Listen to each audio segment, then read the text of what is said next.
Bonsoir mes amis, je viens de parler avec notre cher pasteur, notre frère. Je pense qu'il y a quelques cas qui attendaient et que je n'ai pas pu voir. Je ne pouvais vraiment pas aller plus loin. Oh, les visions m'exténuent tellement, voyez. Et il y en a eu beaucoup, une quinzaine ou une vingtaine cet après-midi. Et ça m'épuise complètement. J'ai juste perçu un peu ici et là. Je suis sorti, j'ai dit, frère Neville, si tu peux continuer, vas-y. Je voudrais m'éclipser, aller à la maison. J'ai dit, je suis sur le point de m'effondrer. J'ai même le cœur qui palpite et qui se serre. Et j'ai dit, c'est à peine si je tiens encore debout. Il a dit, frère Branham, les gens m'ont demandé si tu pouvais finir de répondre à ces questions. Je ne voudrais jamais me dérober à mon devoir. J'ai beaucoup d'estime pour frère Neville. Alors, peut-être que je vais prendre quelques minutes, faire tout mon possible. Et je sais qu'il y a... Billy est entré là. J'ai dit, est-ce que tu les as tous fait passer? Il a dit, papa, il y en a encore au moins une vingtaine qui sont là, qui attendent. Alors, je n'ai pas pu. Ça faisait plus de 30 personnes aujourd'hui, et il y a eu des visions pour environ 25 d'entre elles. Alors, vous pouvez vous imaginer dans quel état je suis. Alors, je suis vraiment fatigué mentalement. Mais nous allons prier, aborder sans tarder ces questions, reprendre là où nous nous étions arrêtés. Comme ça, si je vais en Arizona et que j'ai ces questions dans mon esprit, elles vont me poursuivre. Et je reviendrai très bientôt, si le Seigneur le veut. Et là, je parlerai du sujet, un jour, dès que possible, de ce qu'il en est exactement, du mariage et du divorce. Prions. Dieu bien-aimé, tu connais mon cœur et tu connais mon sentiment. Tu sais tout sur moi. Et je prie, ô Dieu, il y a beaucoup de gens. Je suis resté avec eux trop longtemps, Seigneur. Il y en a trop, mais je suis vraiment reconnaissant, car je ne crois pas qu'il y en ait un seul qui soit venu aujourd'hui sans avoir été aidé. Je crois que chacun est reparti heureux et satisfait. Les choses auxquelles je ne pouvais pas répondre moi-même, tu es descendu dans des visions et tu as révélé ce qu'il y avait quelque part dans leur vie. Ils sont assis ici, beaucoup d'entre eux, en ce moment même. Ils sont en train d'écouter et ils savent que c'est la vérité. Tu leur as révélé les choses qu'il y avait quelque part dans leur vie et à cause desquelles certaines choses étaient arrivées. Ils le savent, Seigneur. Il n'y a absolument aucun moyen pour moi de connaître ces choses, si ce n'est grâce à ton aide. Et je te prie, Père Céleste, bien que je sois fatigué, par contre, je suis heureux d'être ton serviteur. Et je te prie de bénir ceux qui attendaient, tous ceux qui auraient voulu être admis. Et j'ai confiance au Dieu qu'on s'occupera d'eux, que ton grand Saint-Esprit leur donnera tout ce dont ils ont besoin.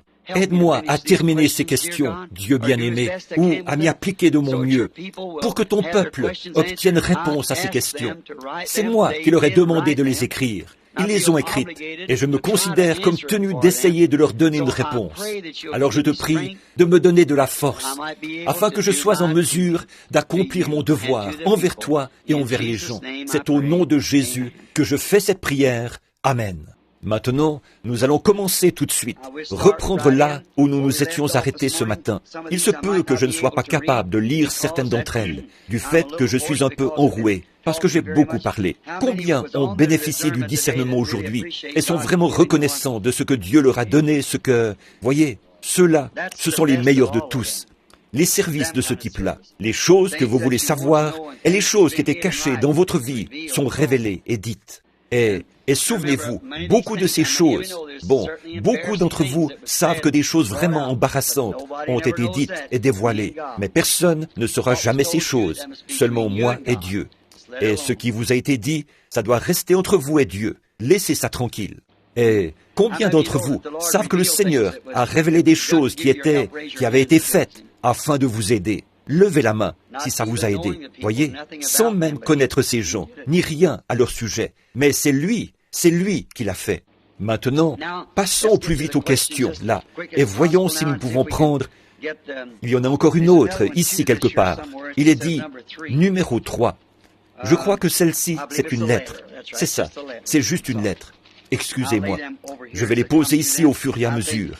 Et je pense... Oui, monsieur, celle-ci aussi, c'est une lettre. Et il est dit « question ». Mais je crois que c'est une lettre. Une question dans une lettre. Non, ce n'est pas ça. C'est une question au sujet d'un songe. Très bien. Je lirai ce songe. Ensuite, je verrai si le Seigneur m'en donne l'interprétation, puis je vous la transmettrai dès que je le pourrai. Je suppose que vous avez inscrit votre adresse. Voyons un peu si elle y est.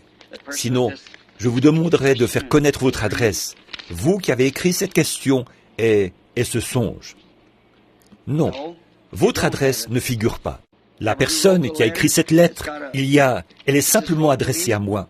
Donnez votre adresse à Billy. Alors, comme je poursuis mon chemin vers l'Arizona, j'irai dans le désert pour prier. Et s'il m'en donne l'interprétation, je saurai à quel endroit écrire pour la transmettre. Vous voyez, sinon, si ce n'est pas là-dessus, pour qu'on puisse transmettre s'il la donne. Mais je ne me prononcerai que si c'est le cas, parce que je ne peux pas faire autrement. Et alors, je saurai que c'est juste. Maintenant, est-ce que l'épouse, ceux qui croient ce message, vont aller dans l'Ouest? Je veux dire, finir par se rassembler là-bas. Et est-ce que... Un instant, là, ceci fait intervenir une seconde.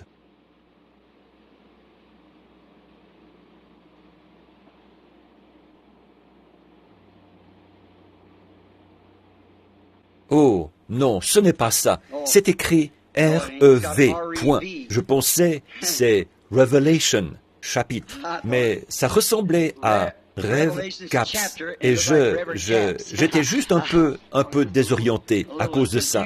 Si tu peux voir, ça y ressemble vraiment beaucoup. Tu vois, c'était Rêve Caps. Puis ça continuait ici. Non, tout est en ordre. Apocalypse, chapitre 12, parle de l'épouse? Non. Maintenant, est-ce que l'épouse va finir par aller dans l'Ouest, finalement? Pas que je sache. L'épouse est universelle, partout dans le monde. Maintenant que tous ceux qui comprennent ça disent « Amen ». Peu importe où vous êtes, où vous mourrez, quoi que ce soit, si vous mourrez en Christ, Dieu vous ramènera avec lui. Peu importe si vous êtes entièrement brûlé, dévoré, détruit, quoi qu'il en soit, Dieu vous ramènera avec Christ quand il reviendra. Vous n'avez pas à vous rassembler dans l'Ouest, ni nulle part, quel que soit l'endroit où le Seigneur vous conduira. Toutefois, si vous avez à cœur d'aller dans l'Ouest, je vais me faire bien comprendre, là, avant de partir. Alors, comme ça, est-ce qu'ils enregistrent ce message? Oui? Très bien. Ce n'est pas à moi de vous dire où vous devez aller. Si vous avez à cœur de venir dans l'Ouest, venez dans l'Ouest. Si vous avez à cœur d'aller à l'Est, au Nord, à l'Ouest, au Sud, allez là où le Seigneur vous conduira. Que tous ceux qui comprennent ça disent « Amen ». Je ne cherche pas à dire à qui que ce soit où ne pas aller. Et si vous venez à Tucson, en Arizona, c'est là où j'habite temporairement en ce moment. Comme je vous le disais ce matin, j'ai le mal du pays et je n'ai pas de chez moi où aller. Je voudrais tant avoir quelqu'un, un endroit dont je pourrais dire que c'est chez moi, où je pourrais aller.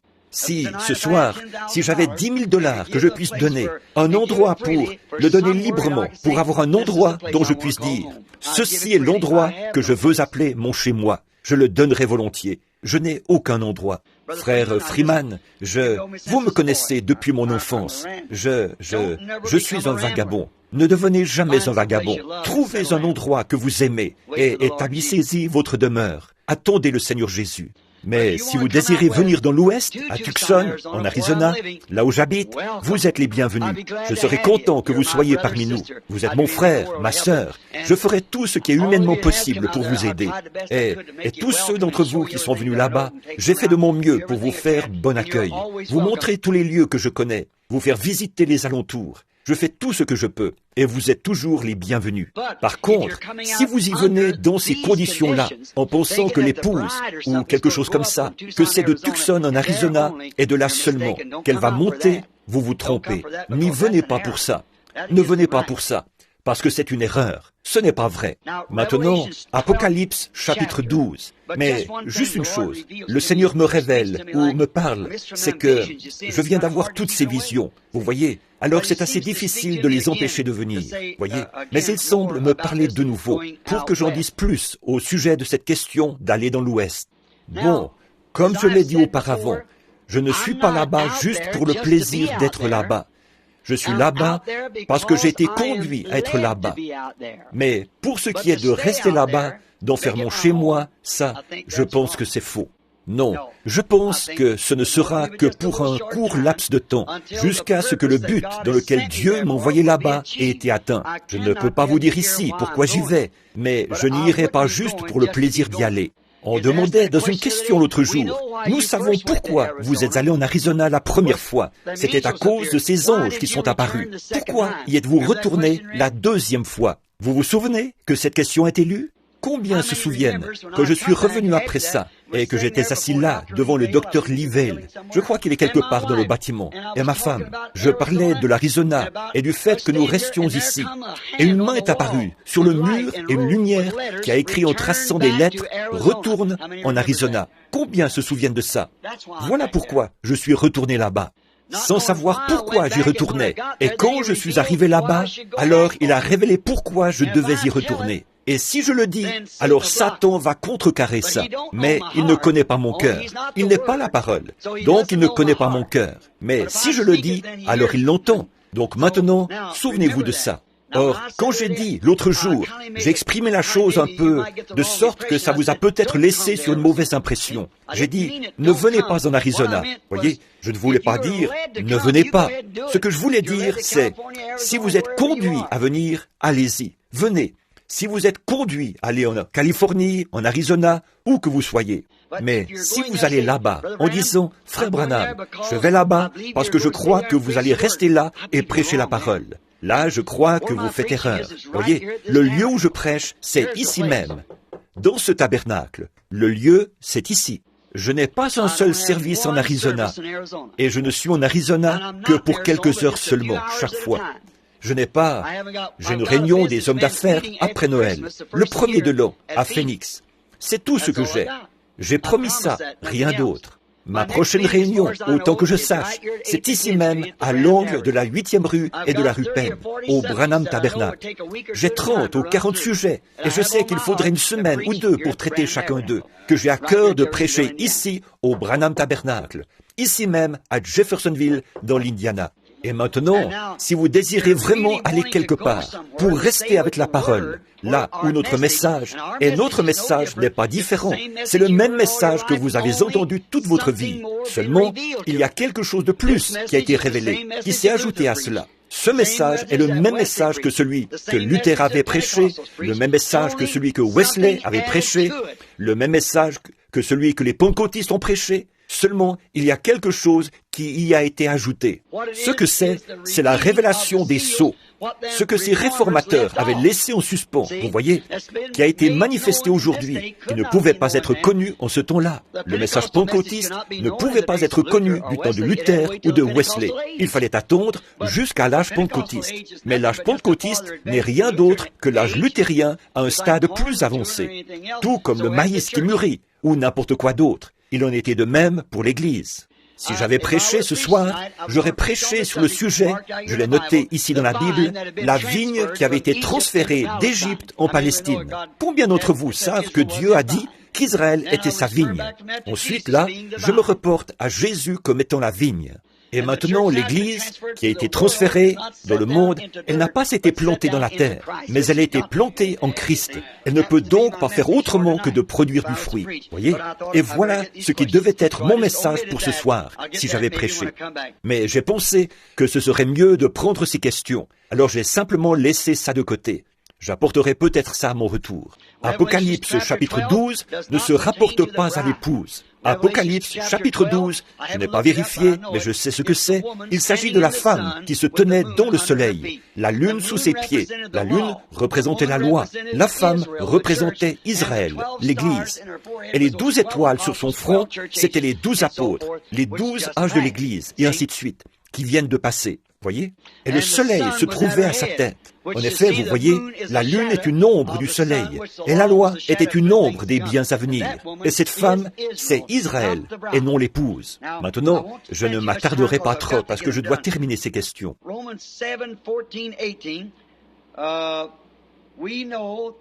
Romains 7, 14 à 18. Nous savons que la loi est spirituelle, mais moi, je suis charnel, vendu au péché. Car ce que je veux faire, car ce que je veux, je ne le veux pas, et je fais ce que je hais. Or, si je fais ce que je ne veux pas, je Par là, je reconnais par là que la loi est bonne. Et maintenant, ce n'est plus moi qui le fais, mais c'est le péché qui habite en moi. Je ne comprends pas ceci. Eh bien, ils ont écrit le passage de l'Écriture. C'est Paul qui parle aux Romains. Or, il a dit, permettez-moi de le présenter un peu plus clairement, pour que vous voyiez ce qu'il en est. Il a dit, en moi, il y a deux personnes. L'une qui veut que je fasse le bien, l'autre qui veut que je fasse le mal. Et chaque fois que je commence à faire le bien, alors le mal me fait obstacle. Combien parmi vous qui avez été vus en entretien cet après-midi se trouvaient aux prises avec cette même chose-là, et ce matin aussi, vous voyez, cette même chose-là. J'en ai parlé ce matin brièvement. Vous êtes un homme extérieur, lequel est contrôlé par 6 sens. Vous êtes un homme intérieur, contrôlé par un seul sens, qui est la foi. Et cette foi est en désaccord avec tous les 6 sens, si les 6 sens ne s'accordent pas avec la foi. Mais l'un est contraire à l'autre. Bon, tant que les 6 sens s'accordent avec la foi, c'est merveilleux. Mais quand les 6 sens ne s'accordent pas avec la foi, alors laissez les 6 sens de côté. Maintenant, par exemple, ici, Jésus a fait une déclaration, une promesse. L'homme intérieur dit que c'est la vérité. L'homme extérieur, lui, raisonne et dit que pour vous, ça ne peut pas être vrai. Alors, ne prêtez aucune attention à l'homme extérieur et acceptez l'homme intérieur. Or, Paul parle de la même chose. Il était vendu, de par la loi, au péché de la chair. C'est la même chose pour chacun de nous. C'est pour ça que nous avons les ennuis que nous avons, comme d'être mariés 4 ou 5 fois, et ceci et cela, et toutes sortes de péchés, des adultères, et tout ce qu'il y a d'autre dans nos vies. C'est à cause de ces choses. Nous sommes charnels, et cette partie-là doit périr. Par contre, à l'intérieur, nous sommes un homme esprit, l'âme qui est à l'intérieur. Et c'est là la foi dans la parole de Dieu. Alors, nous soumettons notre corps extérieur à la parole, par la foi, en acceptant ce que Dieu a dit. Comment est-ce que je peux prendre un gratteron et en faire un grain de blé? Il m'est impossible de le faire. Le seul moyen possible, c'est que l'intérieur de ce gratteron ait été transformé d'un gratteron de blé, d'un gratteron en un germe appelé vie de blé. Alors, enterrez ce gratteron et il produira un grain de blé. C'est vrai, voyez, parce qu'une vie de blé a été mise dans le gratteron, et la vie de ce gratteron a été retirée. Mais la nature du gratteron est toujours piquante, vous voyez, et elle le restera, jusqu'à ce que cette nouvelle vie ait atteint son plein développement, en sortant de la terre, qu'elle ait été ressuscitée. Quand elle sort, alors ce n'est plus un gratteron, mais du blé. Mais pendant qu'il est ici sur terre, et qu'il vient de la terre, pendant qu'il est un gratteron, il est toujours piquant. Mais à l'intérieur, il a la nature du blé. Et tant que vous serez dans cette vie, vous allez être piquant et avoir une nature charnelle qui va vous causer des ennuis tant que vous vivrez. Mais à l'intérieur de vous, vous êtes nés de nouveau. Et quand vous ressusciterez, vous serez à l'image de Christ. Et tout le péché aura été éliminé de vous. Voyez? Voilà de quoi il s'agit. Permettez-moi de dire ceci. Ça a l'air d'une plaisanterie. En Indien, ce sont de très drôles de gens. Et ce n'est pas qu'ils sont drôles. Nous les trouvons bizarres. Mais à leurs yeux, ils sont très bien. Et si vous apprenez à les connaître, ils sont très bien. Une fois, on a demandé à un Indien, après qu'il avait été sauvé, je me souviens de l'un d'eux, à Phoenix, en Arizona. Billy descendait distribuer des cartes de prière. Il se tenait là simplement et il distribuait des cartes de prière. Et les gens qui étaient capables d'aller en vitesse chercher les cartes de prière, eh bien, c'étaient les gens bien portants qui n'avaient en réalité qu'un mal de tête, un mal de dents ou des problèmes avec un orteil. C'est eux qui avaient les cartes de prière, frère Raddle. Et à ce moment-là, alors dans la ligne de prière, tout ce que j'avais, c'était quelqu'un qui avait un mal de tête, quelqu'un qui avait des problèmes avec un orteil, quelque chose comme ça. Et il y avait des gens qui étaient assis là, qui se mouraient du cancer et tout, qui n'avaient pas pu venir dans la ligne de prière. J'ai dit, Billy, descends là et demande aux gens quel est leur problème. Et s'ils n'ont pas un cancer, ou une terrible maladie, ou quelque chose qui va les tuer, ne leur donne pas ces cartes de prière. Les gens que tu fais venir là, dans la ligne de prière, que ce soit ceux qui vont bientôt mourir, si le Seigneur ne leur vient pas en aide. Les autres, qu'ils attendent, qu'ils passent dans une ligne rapide, ou quelque chose comme ça. Mais que ces gens qui sont sur le point de mourir, j'ai dit, pose-leur la question. Il a dit, eh bien, tu avais dit, bats simplement les cartes et distribue-les. C'est ce que je faisais.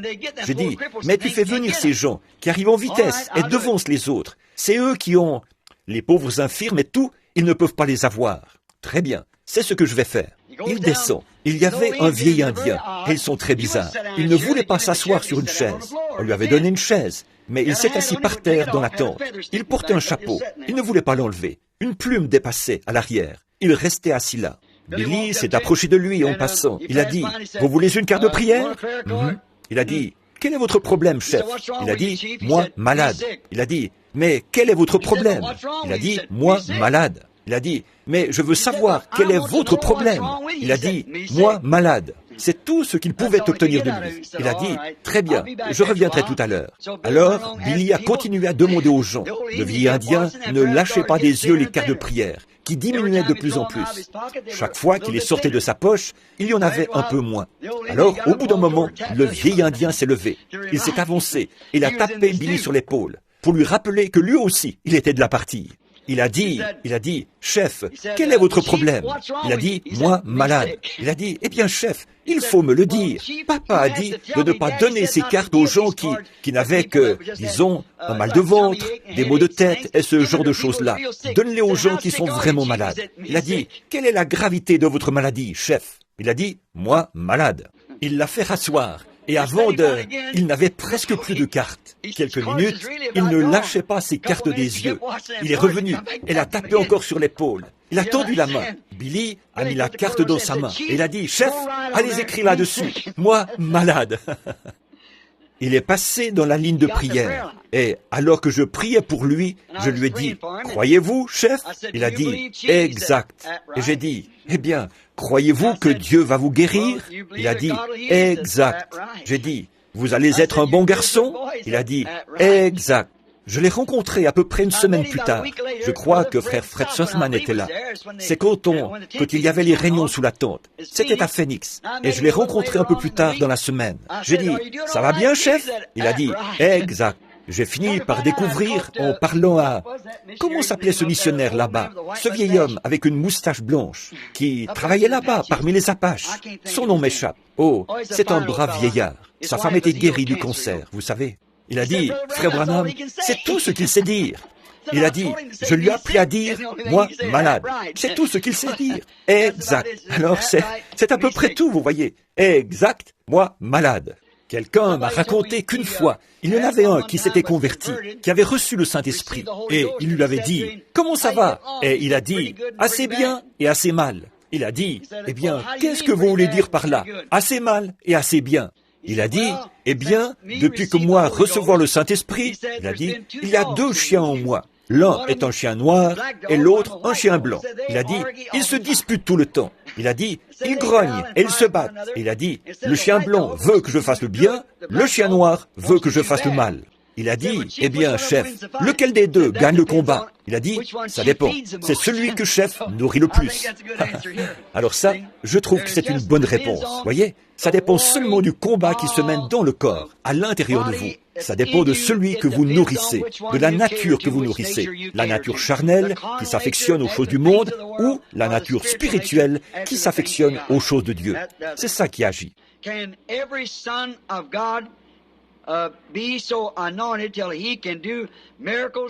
Est-ce que chaque fils de Dieu peut être oint au point d'accomplir des miracles, des signes, des prodiges, ou est-ce fait sous la direction du Saint-Esprit? Oui, c'est fait sous la direction du Saint-Esprit. Si vous êtes un fils de Dieu ou une fille de Dieu, quoi que vous soyez, une fois que vous avez reçu le Saint-Esprit, alors le Saint-Esprit vous conduit à faire certaines choses. Je n'ai pas le temps. J'aimerais bien pouvoir vous raconter des petites histoires. Chaque fois qu'il m'en vient à l'esprit, je suis obligé de laisser ça de côté. Mais je pense que celle-ci ne prendra qu'une minute. Ça s'est passé à Meridian, dans le Mississippi. Beaucoup d'entre vous, les unitaires, frère Bigby, parrainaient mes réunions. C'est un frère unitaire. Et un soir de réunion, Billy Paul était allé au stade et il avait distribué des cartes de prière. Oh, il pleuvait à verse. Et les gens étaient dehors, avec des parapluies et tout. Billy avait distribué des cartes de prière. Et ensuite, il est venu me chercher. Et sur ces entrefaites, pendant qu'il venait me chercher, il y avait une petite dame qui s'était assise en avant. Et il y avait une autre dame qui marchait avec un petit bébé. Elle essayait de le garder tranquille. Et cette petite dame qui était assise là, vêtue d'une petite robe de calicot, ou quelque chose comme ça, elle aussi, c'était une mère. Elle a aperçu cette dame, et le Saint-Esprit a parlé à cette femme, lui a mis à cœur, va prier pour ce bébé. Eh bien, elle a dit, la prochaine fois qu'elle passera, j'irai prier pour elle. Et quand elle est passée de nouveau, cette dame tenait une carte de prière. Oh, elle s'est dit, je ne pourrais pas prier pour ce bébé. Elle s'est dit, Frère Branham va prier pour ce bébé ce soir. Moi, qui suis-je pour prier pour ce bébé? Si Frère Branham va prier pour lui. Bon, ça, c'était respectueux et c'était gentil. Mais ce n'est pas toujours la volonté de Dieu. Parfois, c'est autre chose. Le Saint-Esprit continue à lui dire, va prier pour ce bébé. Finalement, elle s'est dit, cette femme va me refuser net, sachant qu'elle a cette carte de prière, elle ne voudra pas que je prie pour ce bébé. Elle a amené son bébé ici, pas pour que moi je prie pour lui, mais pour que Frère Branham prie pour lui. Alors le Saint-Esprit continuait à dire, va prier pour ce bébé. Finalement, elle s'est dit, eh bien, pour me soulager de ce fardeau, je vais juste dire, je vais lui offrir ma place. Alors elle a dit, ma chère, une jeune mère qui parle à une autre, est-ce que tu as ce bébé? Elle a dit, est-ce que tu voudrais venir t'asseoir ici, prendre ma place? Elle a dit, oh ma chère, je ne voudrais pas prendre ta place. Elle a dit, j'essaie de garder mon bébé tranquille. Elle a dit, mais tu as l'air tellement fatigué, épuisé. Elle a dit, je le suis. Elle a dit, eh bien, assieds-toi ici, prends ma place. Elle a dit, je vois que tu as une carte de prière. Peut-être que Frère Branham va prier pour ton bébé. Elle a dit, nous espérons que ce numéro sera appelé. Elle a dit, eh bien, je l'espère aussi. Elle a dit, sœur, tu es chrétienne? Elle a dit, oh oui. Elle a dit, moi aussi, je suis chrétienne. Elle a dit, depuis que je suis assise ici, l'Esprit du Seigneur me dit, prie pour ce bébé. Est-ce que tu me permets? Je sais que Frère Branham va prier pour ton bébé s'il est appelé. Tu n'as qu'à tenir ta carte, il va y venir. Elle a dit, mais si j'imposais les mains au bébé et que je faisais juste une petite prière pour que je me sente mieux et pour me dégager de ce qui me presse, est-ce que ça t'offenserait? Elle a dit, oh, bien sûr que non, ma chérie. Prie pour le bébé.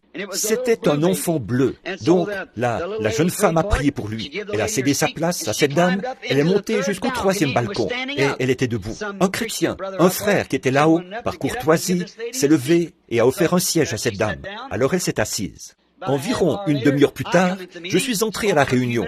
J'ai parlé pendant quelques minutes, puis j'ai appelé les quarts de prière. Et cette femme était la 3e ou la 4e de la ligne, avec ce bébé. L'autre était assise là. Elle disait, « Oh, merci Seigneur, moi qui prenais tellement pitié cette jeune mère, je crois que son bébé ira bien maintenant, parce que Frère Branham, ce n'est que la 3e ou la 4e, il va s'en occuper. » Elle disait, « Merci Seigneur, cette jeune mère assise là-haut, qui avait de la compassion pour ce bébé. » Bien. Alors, quand je me suis approché, j'allais prier pour ce bébé. Quand elle s'est approchée, eh bien, j'ai regardé la dame et j'ai dit, « Votre bébé, là, c'est un enfant bleu. Vous l'avez amené ici pour qu'on prie pour lui. Or, vous vous appelez Madame un tel, et vous êtes venu de tel endroit. Mais votre bébé est déjà guéri.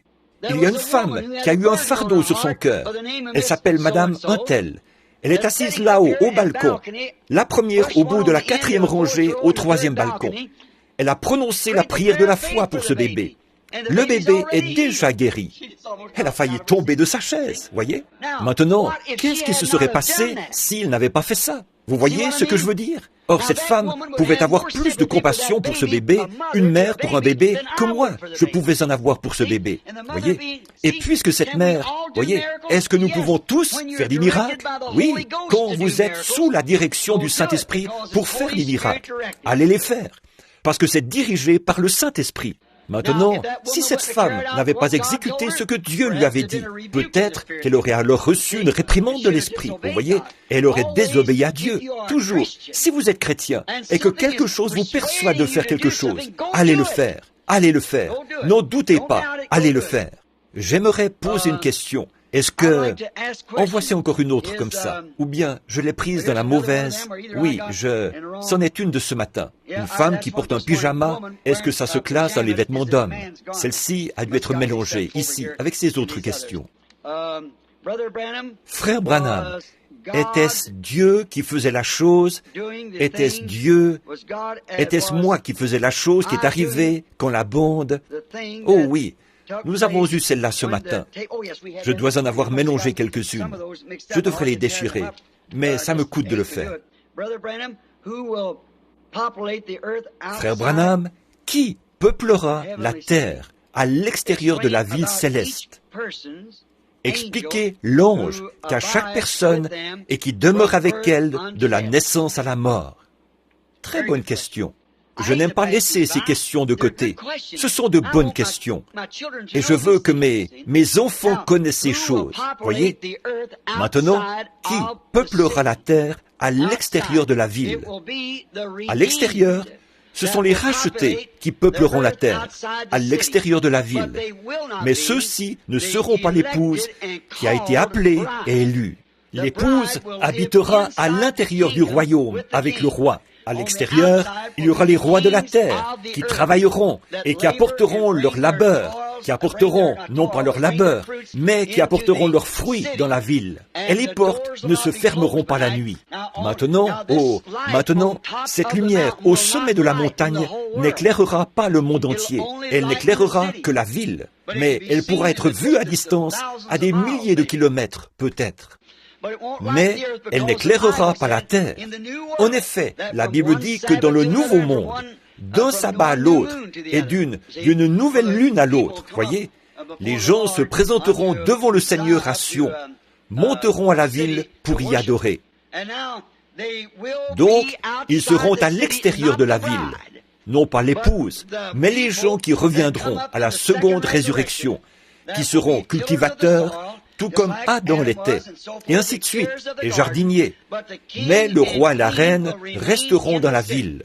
Expliquez l'ange qu'à chaque personne et qui demeure avec elle depuis la naissance. Maintenant, si vous remarquez, or ceci, c'est assez profond.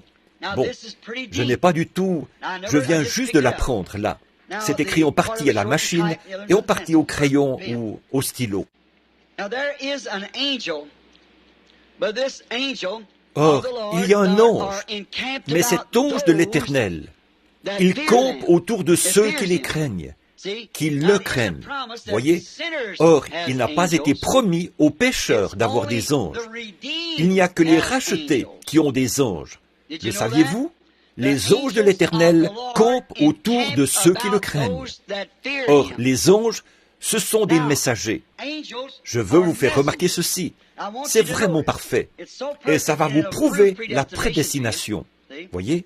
Maintenant, quand un petit bébé prend forme sous le cœur de sa mère, et vous, les petits enfants qui comprenez ces choses, vous voyez, le Seigneur vous a donné à maman. Et elle vous a porté sous son cœur, parce que vous êtes près de son cœur. Puis un jour, le Seigneur est descendu et vous a détaché du cœur de maman.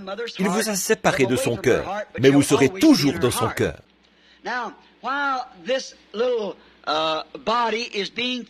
Maintenant, pendant que ce petit corps se forme, que ce petit corps naturel se forme dans la mère, il y a un corps spirituel de la terre qui est prêt à recevoir ce corps naturel dès qu'il naîtra.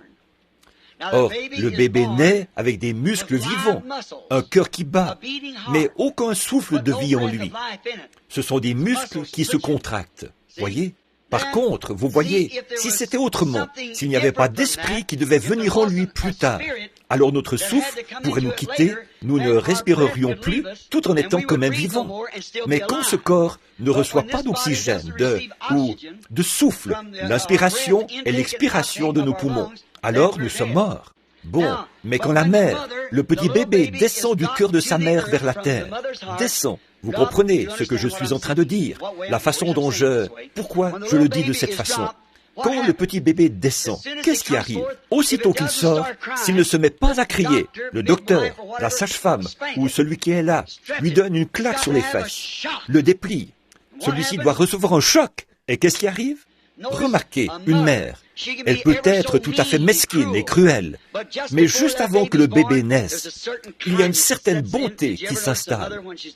Avez-vous déjà remarqué une mère quand elle doit enfanter? Il y a quelque chose de doux chez elle. Elle revêt toujours cette douceur. C'est parce que ce petit ange, ce petit esprit, un petit messager pour cette petite demeure est prêt à apparaître dans le monde. Ensuite, une fois que ce petit ange entre dans le corps, c'est un petit ange de la terre, un esprit qui est destiné par Dieu à occuper ce corps. Ensuite, ce bébé doit pouvoir choisir. Il prend sa décision. Puis, quand ceci se produit, alors, vous voyez, l'ange de l'Éternel, maintenant, entre ici. Ce qui est le corps spirituel, celui qui est éternel. Celui-ci est un esprit mourant, dans un corps mourant. Mais bon, vous ne pouvez pas être dans deux corps à la fois. Par contre, il peut y avoir deux natures en vous à la fois. Maintenant, la nature de l'Esprit du Seigneur, quand vous naissez de nouveau, vous ne naissez pas physiquement, comme dans le cas du bébé. Mais ce qui est arrivé, c'est que vous avez reçu la naissance spirituelle. Et alors que cette naissance spirituelle grandit dans votre cœur, naissance qui vient de Dieu, il y a un corps physique ou un corps céleste qui grandit pour recevoir cet esprit. Et quand la vie quitte ce corps, elle va vers ce corps-là. Tout comme quand le corps est présenté à la terre, l'esprit entre, et quand l'esprit sort du corps, il y a un corps qui attend. Nous savons en effet qu'après que cette tente où nous habitons sur la terre aura été détruite, nous en avons une autre qui nous attend déjà. Voyez, c'est ça, le corps spirituel des gens. Frère Branham, maintenant celles-ci doivent être, il y a un groupe de questions ici, il doit y en avoir au moins 10 ou 15. Tout est écrit sur du papier, la même sorte de papier, dactylographié et tout. J'essaierai d'y répondre au plus vite. Nous pourrons sortir aussi vite que possible. Chers frères, Jésus ne voulait-il pas accepter d'être adoré par Jean dans l'Apocalypse quand il est tombé au... Pourquoi Jésus ne voulait-il pas recevoir l'adoration de Jean dans l'Apocalypse alors qu'il avait permis auparavant qu'on l'adore? Pourquoi Jésus ne voulait-il pas recevoir l'adoration quand Jean a désiré l'adorer?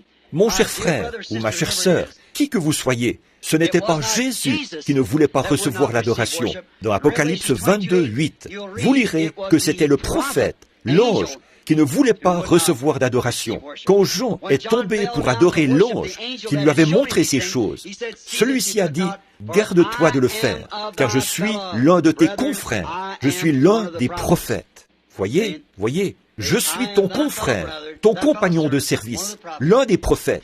Donne l'adoration à Dieu. Ce n'était pas Jésus qui ne l'a pas accepté, c'était le prophète qui ne voulait pas l'accepter. Cher frère Branham, quelle différence y a-t-il entre le moment où Jésus a soufflé sur les disciples et qu'il a dit « Recevez le Saint-Esprit » et le moment où ils ont dû aller dans la chambre haute pour attendre.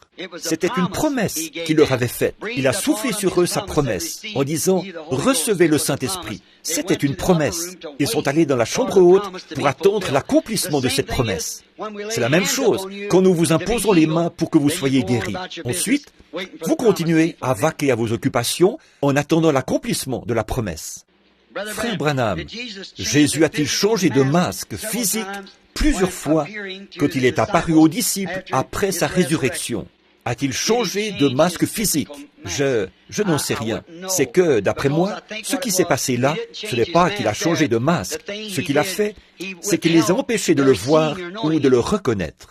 C'est comme ceux qui revenaient d'Emmaüs. Ils ont marché avec lui toute la journée, et ça leur a été caché. De même, ils ont vu un homme sur le rivage, alors qu'il pêchait un jour à un endroit où ils avaient déjà pêché. Il a dit, « Enfants, avez-vous pris quelque chose ?» Et ils ont dit, « Nous n'avons rien pris, nous avons travaillé toute la nuit. » Il a dit, « Jetez le filet de l'autre côté. » Et il a pris tout un tas de poissons. Et ils ont reconnu, à ce moment-là, que c'était le Seigneur. Je pense que ce n'était pas son masque qui était changé. Je pense que c'était simplement les yeux des gens qui étaient empêchés de le reconnaître. Frère Branham, quelle est la différence, s'il y en a une, entre l'ange du Seigneur et le Seigneur lui-même? L'ange du Seigneur est un messager de la part du Seigneur. Et le Seigneur lui-même est cette personne-là. Non pas la personne de l'ange de la part du Seigneur.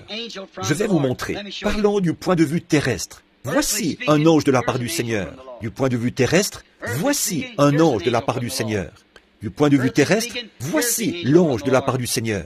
Comment savons-nous alors si ce sont des anges de la part du Seigneur? Quand ils apportent la parole du Seigneur. Mais quand ils essayent de la pervertir, alors ça ne vient pas du Seigneur. Vous voyez? Quand ils essayent de lui faire dire quelque chose qu'elle ne dit pas. Dire simplement, puis il y a un ange surnaturel qui descend de la part du Seigneur. Un messager, comme Gabriel et Michel, Absinthe et ainsi de suite. ce sont leurs noms. Frère Branham, qu'est-ce qui ne va pas, apparemment, au jour où nous vivons, chez quelqu'un qui est croyant, qui suit le message, et le messager d'aujourd'hui, mais qui, semble-t-il, n'arrive pas à prier comme il le voudrait? C'est une bonne question. Je crois, frères, sœurs, qui que soit la personne qui a posé cette question, que c'est à cause des conditions actuelles. Le réveil est terminé. Le réveil a duré quelques 15 ans, et jamais auparavant ça n'avait duré plus d'environ 3 ans. Je crois qu'on a reçu le dernier réveil. Et je crois que c'est pour ça que vous n'arrivez pas à prier et à vous sentir dans l'esprit comme autrefois. C'est parce que les feux du réveil se sont éteints. Frère Branham, s'il vous plaît, expliquez comment une personne peut savoir si les pensées qu'elle a viennent d'elle ou si c'est le diable qui met des pensées dans son esprit pour lui faire penser du mal. Surtout si on sait qu'on ne veut pas penser ces choses. Alors, si c'est contraire à la parole, c'est la pensée du diable. Si c'est conforme à la parole, c'est la pensée de Dieu. Si ce sont de mauvaises pensées, c'est le diable. Si ce sont de bonnes pensées, de la parole et de Dieu, c'est la pensée de Dieu. Dans le cas où c'est le diable qui met des pensées dans l'esprit au sujet d'une certaine chose, comment peut-on vaincre cela ou s'en débarrasser? Prenez exactement l'inverse. Si le diable vous fait penser si vous savez que vous êtes un chrétien et qu'il essaie de vous faire penser que vous n'êtes pas un chrétien, prenez simplement l'inverse. Dites, je suis un chrétien. Tant que votre expérience s'accorde avec la parole de Dieu, dites, je suis chrétien.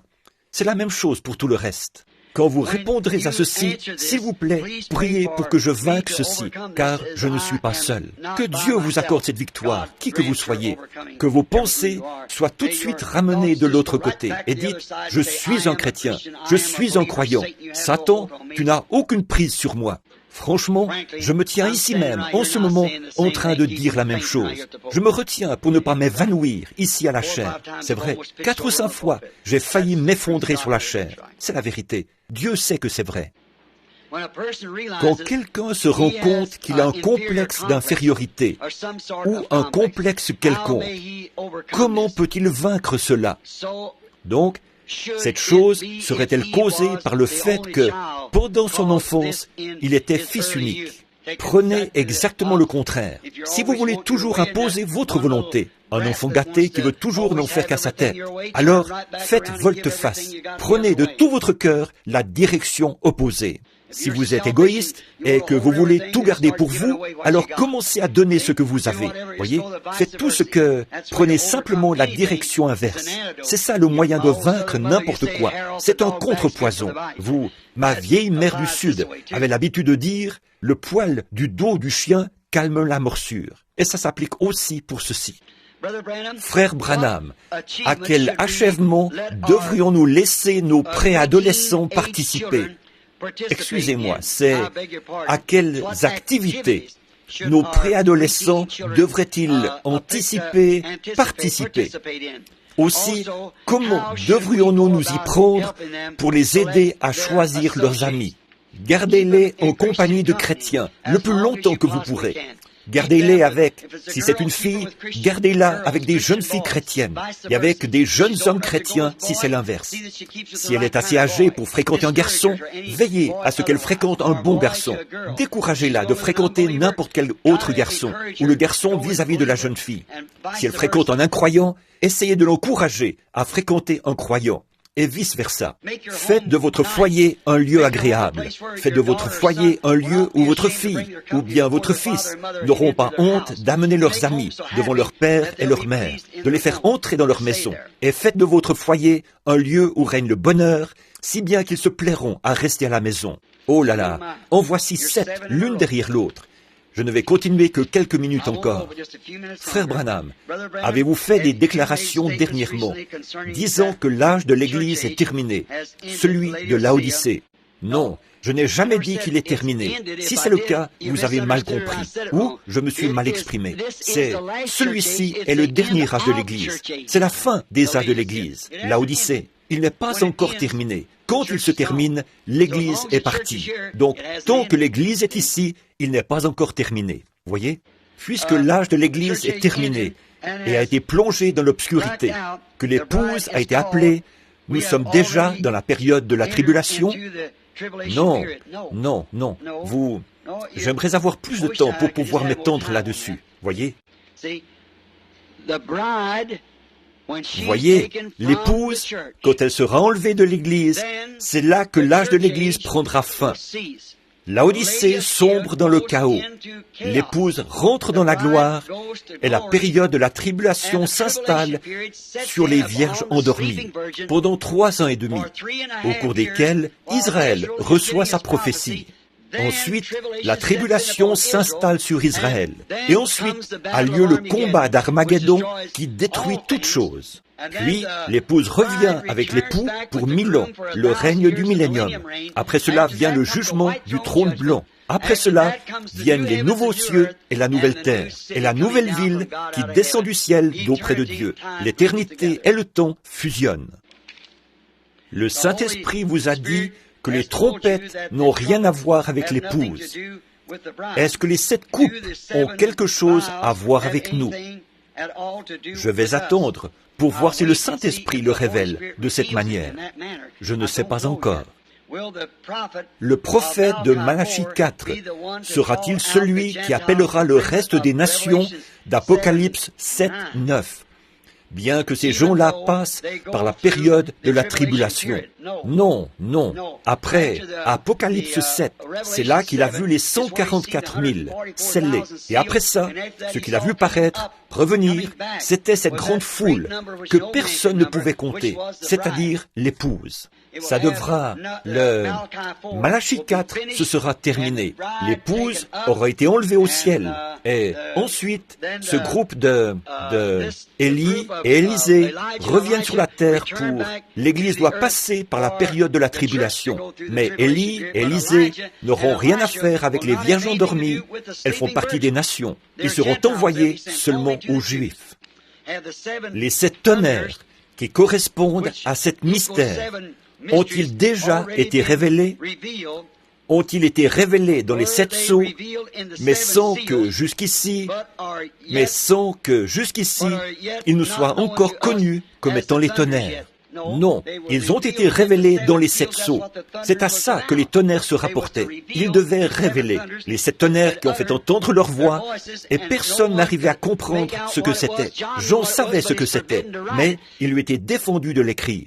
Il a dit, mais le 7e ange, au jour où il sonnerait de la trompette, les 7 mystères des 7 tonnerres seraient révélés. Et le 7e ange est un messager du 7e âge de l'Église. Voyez? Croyez-vous qu'il arrivera que la petite épouse vivante se rassemble quelque part et qu'ils auront tout en commun comme la première épouse, peut-être juste avant la venue du Seigneur Jésus sur les nuées? Bon, ils m'ont demandé si je croyais ça. Je ne peux pas le prouver par les Écritures, mais peut-être qu'il viendra un temps, peut-être, je ne sais pas. Il se pourrait qu'il y ait juste, voyez, si une telle chose arrivait, cela indiquerait qu'il est très proche. Ce serait tellement, il a dit, mais il viendra comme un voleur dans la nuit. Voyez, il vient pour... C'est comme ce livre que j'ai lu sur Juliette, sur Roméo et Juliette.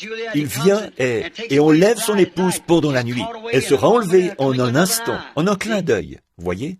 Et je doute fort qu'il en sera ainsi, parce que la Bible dit, de 2 personnes qui seront dans un même lit, j'en prendrai une et j'en laisserai une. Et de 2 qui seront dans un champ, j'en prendrai une et j'en laisserai une.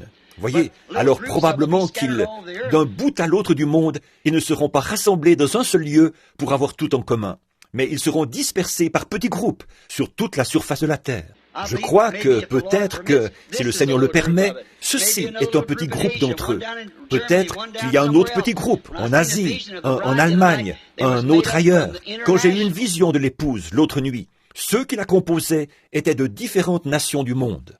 Voyez, alors l'épouse ne sera pas rassemblée d'un seul endroit, elle sera rassemblée de partout dans le monde. Ça, c'est parfaitement confirmé par la parole. Et la parole n'a jamais été fausse. Et jusqu'ici, la vision non plus n'a jamais été fausse, parce qu'elle a été selon la parole.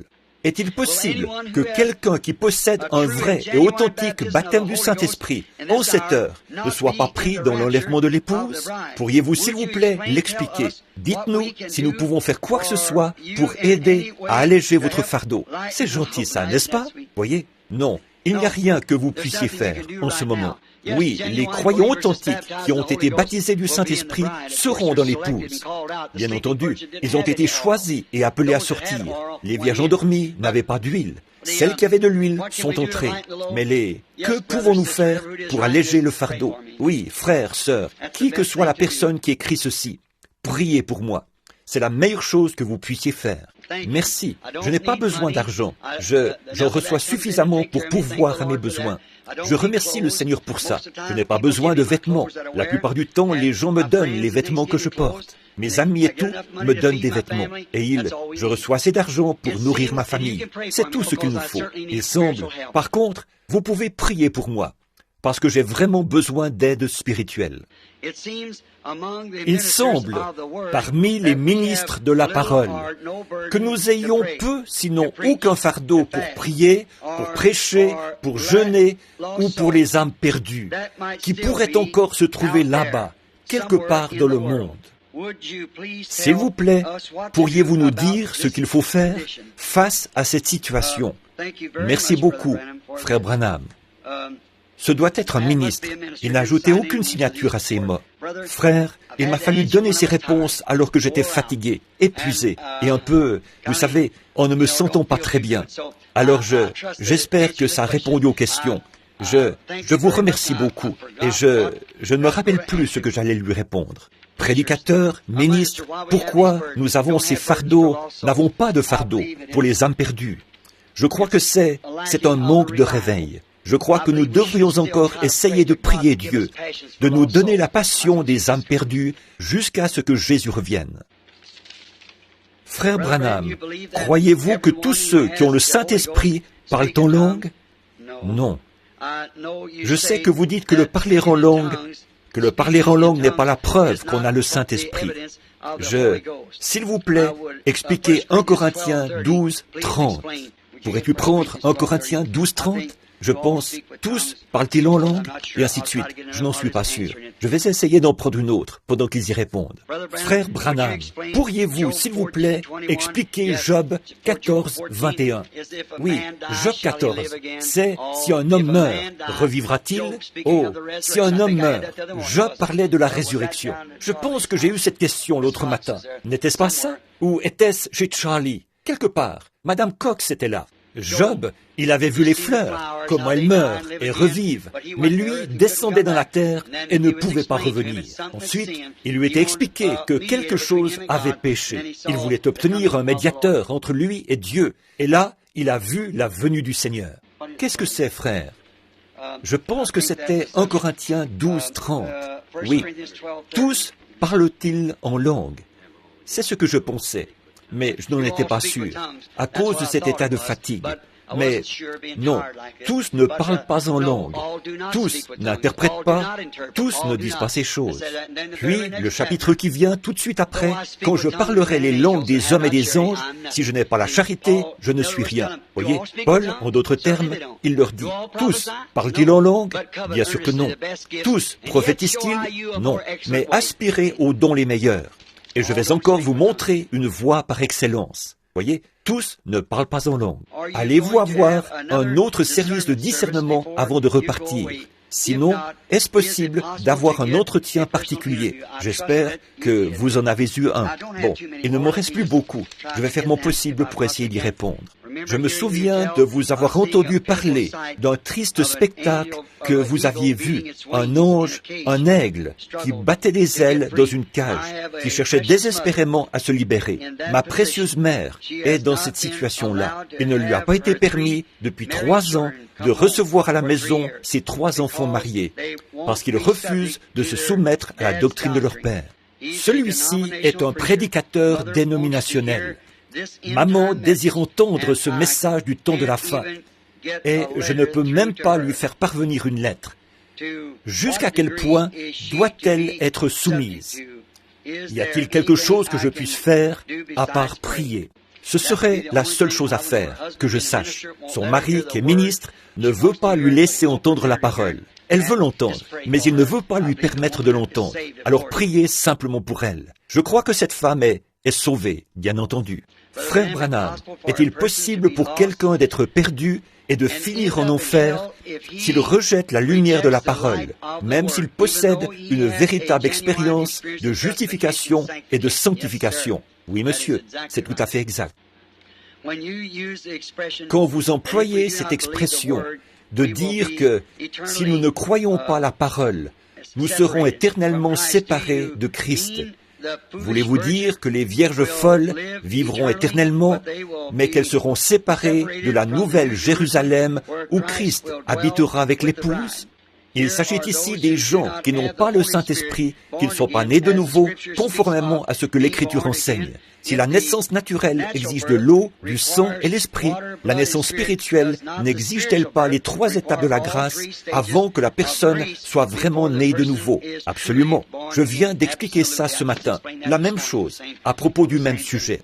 Il faut que vous ayez toutes les étapes. Vous êtes engendré par l'Esprit, tout comme un bébé est engendré dans le ventre de la mère. Mais on n'est pas né tant qu'on n'a pas reçu le Saint-Esprit. C'est vrai. C'est à ce moment-là que vous êtes né.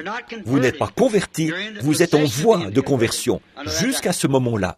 C'est pour ça que tous ces grands mystères ne pouvaient pas être donnés à Luther, ne pouvaient pas être donnés à Wesley, ne pouvaient pas être donnés à l'âge qui vient de passer près de nous, l'âge pentecôtiste. Pourquoi? Ce n'était pas le temps. Ils étaient engendrés. Maintenant, la personne de Christ lui-même, le Fils de l'homme, vous comprenez, se révèle dans la chair humaine. Ça n'aurait pas pu venir avant maintenant. Quand le millénium commencera, comment les incroyants seront-ils ôtés de la terre? Les incroyants disparaîtront dans la période de la tribulation, avec les vierges endormies, et tous les autres, incroyants et vierges endormies, et le reste d'Israël qui doit être retiré. Frère Branham, quand quelqu'un m'énerve ou me marche sur les pieds, voici peut-être une bonne question. Me marche sur les pieds, comme dit le vieux dicton. La colère monte en moi. Comment puis-je vaincre cette chose? Je sais que c'est le Seigneur qui devra le faire. Mais que puis-je faire dans mon cœur? Je ne veux pas de cette chose. Adoucissez votre tempérament par la prière. Puis, décidez-vous. Je ne pense pas qu'il y ait beaucoup de gens dans ce bâtiment qui aient déjà eu un tempérament plus colérique que moi au départ. Oh, j'avais toujours la bouche en compote. Et j'ai pris beaucoup de mes repas avec une paille. Ma mère, comme vous le savez, était de mère indienne. Et mon père était irlandais, un Irlandais du Kentucky en plus de ça. Et chacun, tous les deux, avaient un tempérament assez colérique pour affronter une scie circulaire. Et moi, j'avais toujours la bouche en compote. D'abord, j'étais petit. On n'avait qu'à me soulever et à me jeter à terre d'un coup de poing. Je me relevais, on me jetait encore à terre d'un coup de poing, jusqu'à ce que je ne sois plus capable de me relever. C'était toujours comme ça. Puis, quand j'étais capable de me relever, je me relevais. On me jetait encore à terre d'un coup de poing. Alors, c'est exactement comme ça que ça se passait pour moi. Je me disais, je ne pourrais jamais être chrétien. Mais quand le Saint-Esprit est entré dans ma vie, avec ça, c'était réglé. Plus jamais. Une fois, j'ai rencontré une femme. J'avais été obligé d'aller couper l'électricité chez elle. Et à l'époque, j'avais des cheveux sur la tête. Elle a dit, « Espèce de petit crétin frisé !» J'avais dit, « Madame, vous ne devriez pas jurer comme ça. Oh, vous ne craignez pas Dieu ?» Elle a dit, « Espèce de petit crétin frisé ! Si je voulais que quelqu'un me parle de choses comme ça, je n'irais pas chercher un imbécile comme toi. » Ouh ! Puis elle m'a appelé d'un nom grossier. Oh là là, si ça avait été 1 an auparavant, j'avais toujours dit qu'un homme qui frappait une femme n'était pas assez homme pour frapper un homme. Mais à ce moment-là, j'aurais peut-être dérogé à ça, peut-être appelé ma mère d'un vilain nom comme ça. Mais savez-vous quoi? Ça ne m'a même pas affecté. J'ai dit, je prierai pour vous. Pas dérangé du tout. J'ai su à ce moment-là qu'il m'était arrivé quelque chose.